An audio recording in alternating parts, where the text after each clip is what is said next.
Part 1 में दिखाया गया था कि ली युआन को पता चलता है कि वैंची यी फेंग की गर्लफ्रेंड है, तो वो उसके पीछे जाता है। बातें करते करते उसके क्लोज हो जाता है। वैंची उसे खुद से दूर करने के चक्कर में धक्का देती है तो दोनों ही गिर जाते हैं। ली युआन उसे अपने क्लोज करता है तो वैंची उसे थप्पड़ मार देती है। तभी यी फेंग और मानशू आते हैं। अगर आपने पार्ट 1 नहीं देखा तो लिंक मैंने डिस्क्रिप्शन में दे दिया है। यी फेंग वैंची से पूछता है कि क्या हुआ।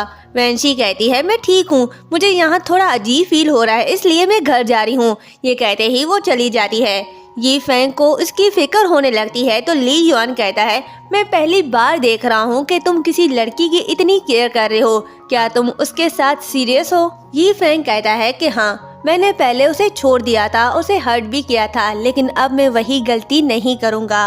वो अभी शादी के लिए मानी तो नहीं, लेकिन मैं उसे मना लूँगा और उसके अलावा किसी और से शादी नहीं करूँगा। ली युआन कहता है अच्छा, तो वो शादी नहीं करना चाहती। ये कहते ही वो चला जाता है तो मानशू सोचती है ली युआन वैंची में इंटरेस्ट ले रहा है, ये ठीक नहीं है। मानशू घर आने के बाद ली युआन के पास बैठ जाती है और कहती है कि वैंची और यी फेंग शादी की बात कर रहे थे, तो तुम्हारा इस बारे में क्या ख्याल है? तुम्हारे दादाजी भी यही चाहते हैं, उनकी बात मान लेते हैं, चलो शादी करते हैं। तो ली युआन कहता है कि तुम जा सकती हो यहाँ से। मानशू कहती है कि आज तुमने बहुत ड्रिंक की है तो मैं यहाँ तुम्हारे साथ रुक जाती हूँ। ली युआन कहता है कोई जरूरत नहीं, तुम घर वापस चली जाओ। मानशू के जाने के बाद ली युआन असिस्टेंट से कहता है कि वैंची के बारे में सारी इन्फॉर्मेशन मुझे ला कर दो।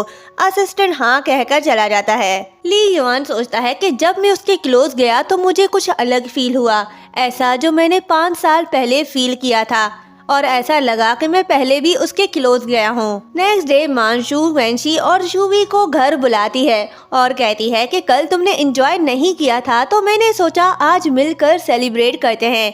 वैंची पूछती है क्या तुम ली हाउस में रहती हो?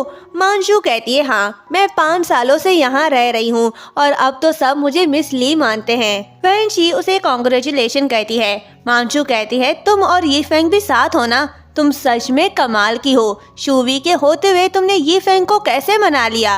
वैंची कहती है ऐसा कुछ नहीं है, मैंने अभी यी फेंग के प्रपोजल पर कोई जवाब नहीं दिया। मानशू शूवी को अपने साथ चलने के लिए कहती है। शूवी उसके साथ चला जाता है।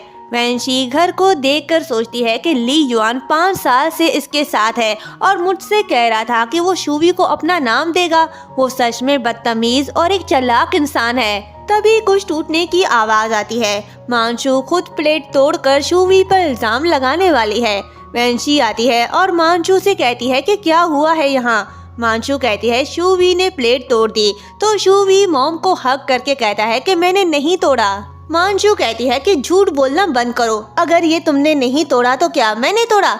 वैंची कहती है मानशू मेरा शूवी कभी झूठ नहीं बोलता। मानशू कहती है क्या मतलब है तुम्हारा? मैं झूठ बोल रही हूँ? हम दोनों बहुत अच्छे दोस्त हैं, क्या मैंने तुमसे कभी झूठ बोला? वैंची कहती है ठीक है, मैं तुम्हें इसके पैसे दे दूंगी, तो बताओ कितने का है ये? मानशू कहती है तुम अफोर्ड भी कर पाओगी? ये बेशकीमती है, इसकी कीमत 20 मिलियन है। ये सुनकर वैंची शॉक्ड हो जाती है। मानशू कहती है अब मैं क्या करूं? अगर ली युआन को इस बारे में पता चल गया तो वो तुम्हारे बेटे को जरूर अरेस्ट करवाएगा। ये सुनकर शूवी माँ से लिपट जाता है। मानशू कहती है एक रास्ता है, तुम ये सिटी छोड़कर चली जाओ। अगर ली युआन को इस बारे में पता चल भी गया तो वो तुम तक पहुँच नहीं पाएगा। ये कहते ही वो सोचने लगती है कि जब तक ये दोनों ली युआन से दूर रहेंगे तब तक वो राज राज ही रहेगा।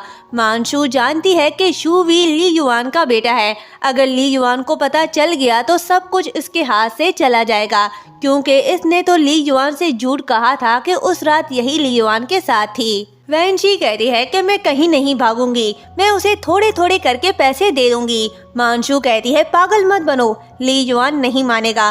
अगर वो मान भी गया तो क्या, तुम पूरी लाइफ कमा लो तब भी तुम 20 मिलियन जमा नहीं कर सकती। वैंची कहती है मैं उसके पैसे लौटाने के लिए कड़ी मेहनत करूंगी और चाहे कुछ भी हो जाए मैं अपने बेटे को छुप कर रहने नहीं दूंगी। मानशू कहती है मैं तो तुम्हारी हेल्प कर रही थी, अगर तुम यही चाहती हो तो ठीक है, मैं ली युआन को सब बता देती हूँ। ये कहते ही वो ली युआन को कॉल करने लगती है। तभी ली युआन आता है और कहता है कि क्या बताना है मुझे। 考完音乐课看完孩子来家里做客，把 मांचू उसे सब बता देती है और मन ही मन खुश होती है कि ली युआन उसे अच्छा खासा सुनाएगा। ली युआन कहता है कि इन्हें अंदर किसने आने दिया। मांचू कहती है मैंने इन्हें इनवाइट किया, लेकिन मुझे पता नहीं था कि ये इतने बदतमीज होंगे।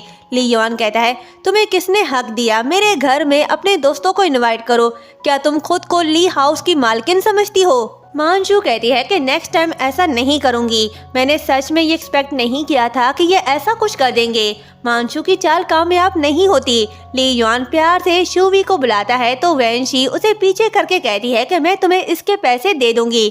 ली युआन कहता है लगता है तुम्हें पैसे लुटाने का बड़ा शौक है। फिर शूवी से कहता है कि क्या मैं तुम्हें याद हूँ? शूवी उसके पास जाता है और उसे डैड कहता है। मांचू कहते हैं बदतमीज बच्चे, ये तुम्हारा डैड नहीं है।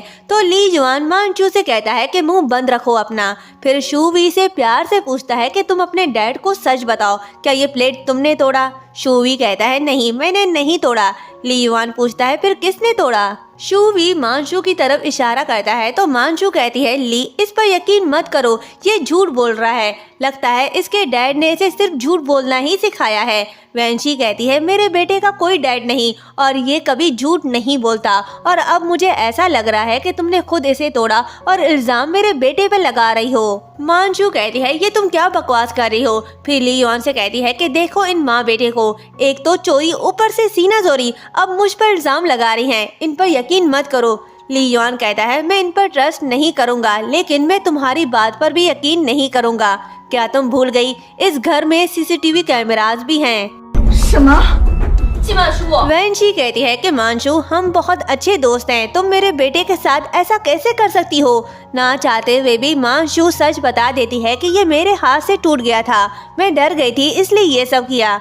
ली युआन कहता है कि तुमने इस बच्चे के साथ गलत किया, तुम ये कैसे कर सकती हो? मांचू कहती है कि मैं ऐसी नहीं हूँ, बस एक पल के लिए डर गई थी। तो ली युआन कहता है आज के बाद से ली हाउस में कदम मत रखना। ये सुनकर मांचू उसके पैरों पर गिड़गिड़ा कर कहती है कि ली युआन मुझे खुद से दूर मत करो, मैं मानती हूँ मैंने गलत किया, मुझे हमेशा तुम्हारे साथ रहना है। ली युआन कहता है जाती हो या धक्के देकर बाहर निकलवाऊं? मांचू जाने लगती है तो ली युआन कहता है 3 दिन के अंदर मुझे 20 मिलियन दे देना, नहीं तो मैं खुद तुम्हारे डैड से ले लूंगा।